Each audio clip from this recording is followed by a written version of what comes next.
What's going on, everybody, and welcome to the Other Side of the Firewall podcast, where we talk about the latest and greatest in cybersecurity news, as well as we highlight those movers and shakers and glass ceiling breakers, those people of color who made it to the other side of the proverbial firewall. My name is Ryan Williams, and as always, I'm joined by Shannon Tynes. What's up? What's up? And LeVon Maynard. Hey, welcome to the show. What is going on? Welcome to Tuesday's episode. So Monday and Tuesday are our topics. Wednesday, we have a really good discussion with Mike Ware, so definitely tune in for that one about diversity and inclusion. No Ask Assist P this week for Thursday, but Friday, the weekly rundown where we talk about everything else, games, movies, books, all that good stuff. So definitely tune in for that. Continue to like, share, and subscribe. But without further ado, I give it to Shannon. All right, everybody. So this article is from infosecuritymagazine.com and is written by Phil Muncaster.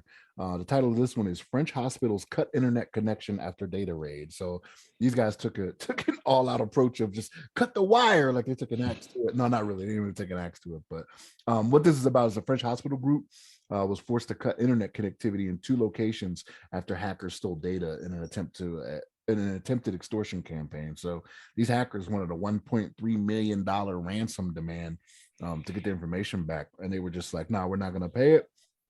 We're just going to cut the internet and we're going to do things the old school way is what they ended up doing, right? They're doing stuff by like pen and paper, the original computer, right? Like the print side was where the lead was, the delete was the eraser, right? That's the old school way of doing things. But yeah, so like, it's one of those things where it's like, okay, seeing everything that we've seen, and I know a lot of the stuff that we do on the show is usually things that happen in America, but things that are America specific when it comes to water treatment plants and colonial pipeline, they don't only just apply to America, right? Like people overseas got to be paying attention to this, especially when it comes to medical, right? And so the group themselves, they say that they weren't really affected in way of losing personal data, but the group, let's see, I'll find it here. It claimed in a notice that internal IT systems, including electronic patient records, have not been affected and that patients continue to receive a high quality level of care.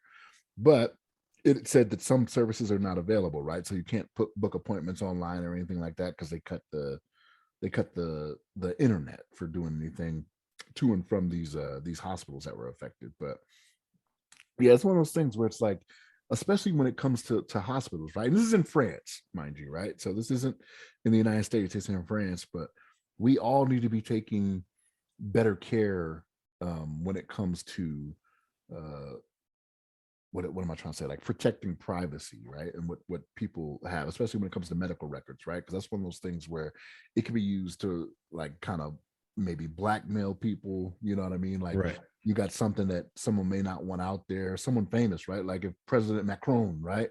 If he goes to one of these hospitals, right? That's the French president's name, right? Macron? Am I saying that wrong? It sounds right to me. Macron, M-A-C-R-O-N, yeah.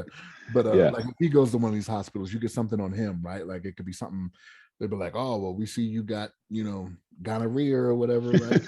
Your wife don't have it. Like, I'm just making that up. Who's like, your mistress? We know who your mistress is. Yeah.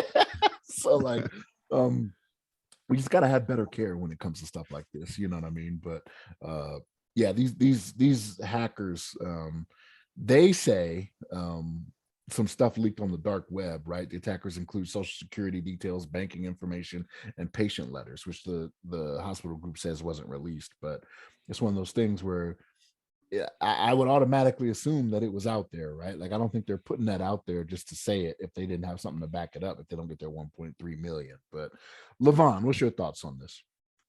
Yeah, man, I think you did a great job covering this. I mean, it's you kind of have a lot of the same thoughts I have on this topic. It's like, first of all, it's like the fact that, this information got leaked out. It could be used to kind of sabotage somebody, blackmail somebody into getting some money out of them so that they don't reveal some personal data. But it's one of those situations, and this is kind of like a little bit of like a rehash, or like we've seen many stories like this, where these hackers are attacking sensitive locations, with hospitals or like the Keystone Pipeline, all that kind of stuff. Or not Keystone Pipeline, but the Colonial Pipeline, yeah. Keep that as a separate topic. Yeah. Colonial Pipeline. But the hackers really have no like boundaries. Like they go after whatever they feel is like a opportunity where they can get some sort of money, get money out of any kind of business, whether it's a hospital or pipeline, or it's a packaging plant like food packing, or if it's a farm that we talked about in one of the other episodes. They go after anything where they see opportunity where they can get some money. And it's it's kind of a shame. You think that'd be some sort of like like a little bit of like a code or some sort of like sense of honor between the hackers, where they're not going to go after sensitive locations like these. It's one thing to attack like a hospital where people are just trying to get help and save people's lives, and there's another thing to be like attacking like I don't know, a like IT company that's doing work. It has a bunch of money or something, or like a whatever you can think of, like a construction company or something. But yeah, people going to hospitals, they assume that they can go there for care and have their information secured. But obviously there's hackers out there trying to get their stuff. And hopefully, like I know we mentioned this before, or at least I've mentioned before, that it'd be very curious to find out how these hackers got into this particular location, what their method of hacking was. I know that to disclose that information for maybe various reasons, but it'd be very interesting to know, like, okay, how did you find out that they got you got hacked, or like where was the source of the intrusion, and how can this maybe help other companies avoid this same kind of situation? But I guess with that, I'll turn over to you, Ryan. What are your thoughts on this one? Yeah, I would say even though they didn't release it in the past when we covered this, like NHS was hit because of end of life operating systems. So I think WannaCry targeted them. They were on XP and some other older versions of Windows. That's how they got back at that time. So like, probably end of life stuff or some other vector where you were like, we probably could have fixed this, but budgets and constraints, and can you even update medical records on a different one, right? Like just because you upgrade doesn't mean you won't break your back end by doing the upgrade. So there's a lot of factors and what have you, most unlikely. But again, you have to figure those things out, right? Like you can't just not upgrade, you can't just not patch vulnerabilities. You have to figure out how to fix it. In this case, they did the right thing by not paying. My only concern would have been, we talked about it last year, where a hospital was attacked and they also unplugged themselves. And then an infant passed away. So like as a hacker in this situation, like you could be liable for somebody's death. Potentially if somebody were to receive improper treatment or what have you. Let's say they need some, like they had some kind of allergic reaction because they couldn't go through the medical records to find out, like, oh, this person's allergic to this. And then they can potentially attribute that to you, saying, oh, well, had they have access to their records, they wouldn't have given them this, dosage of whatever that ended their life. So I wouldn't attack a hospital. I just don't think that's the ROI on that just does not seem worth it, to be honest with you. Like you think, oh, okay, they're a soft target and they're going to pay. They're not. But if somebody dies, is that on you? Potentially. So I would definitely leave that one alone. But they're not getting their money. They cut the hardline like in Transformers, where you took the axe. Because that's how you stop internet from working. You picked up on what I was putting down. Yeah, he's like, cut the hard line. Right. Like, why you have a telephone pole in in the headquarters? Like, don't make any sense. We got switches. You can unplug power. But yeah, so they did the right thing, and luckily they were robust enough to be able to go back kicking it old school and handing out medical charts and things of that nature. I'm sure a lot of hospitals are figuring that out now. Like, it's a backup plan. Like, what's our plan in case we go dark? They'll have the ability to pull medical records. Like, what are we gonna do? Like, I would assume that'd be part of their planning. I'm fascinated by that now. I definitely want to get some more information on that.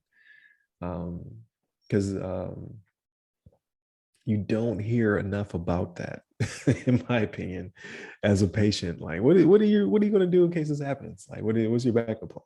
Well, because at that point you're kind of going backwards, right? Like it's a digital world, right? So like if everybody's going the digital route, like why what is the purpose of keeping everything on paper backup like that, right? Like you're trying to get away from that, save space. We got a room here that's all that stuff is stored on, right? We have many terabytes, you know what I mean, of data that has all that on it. So if you're just going to go back to the paper, then why spend the money in having the virtual environment or having the digital environment? You know what I mean? Which is very true. Yeah, I had a family member. She did medical record transcription, like so she was taking all the paper records and making them digital. Was her job. But what happens? You can't get to those digits. That's the question. I guess triage, right? Like they'll ask you a bunch of questions if you're conscious, make sure they don't give you something that'll harm you. But definitely fascinating. I'm glad they didn't pay. That's good. We always preach about that. Like, do not pay, report it, get some help from whomever, but do not pay the money. So they didn't. So kudos to them. And they said they were able to still give high quality medical care. So the ransomwares get nothing in this case except for a bad name. So sucks to be you. But with that being said, please continue to tune in. Please continue to hit that like button, subscribe, all those good things. Hit a bell. There's a bell involved. We're starting to see the numbers come up. So share with your friends. Keep us out there in the cybersecurity landscape so people can tune in and learn, hopefully learn something, or at least be entertained by the stuff they already know. Hit us up on all of our socials, which is the Other Side of the Firewall podcast. And then you can hit me up personally. I'm at RyRy Security Guy. That's RYRY Security Guy. I'm on Twitter, LinkedIn, Clubhouse, and TikTok. And you, LeVon? Yes, sir. You can hit me up on the Twitters at LeVon Maynard. There it is. Stay safe. Stay secure. Take care.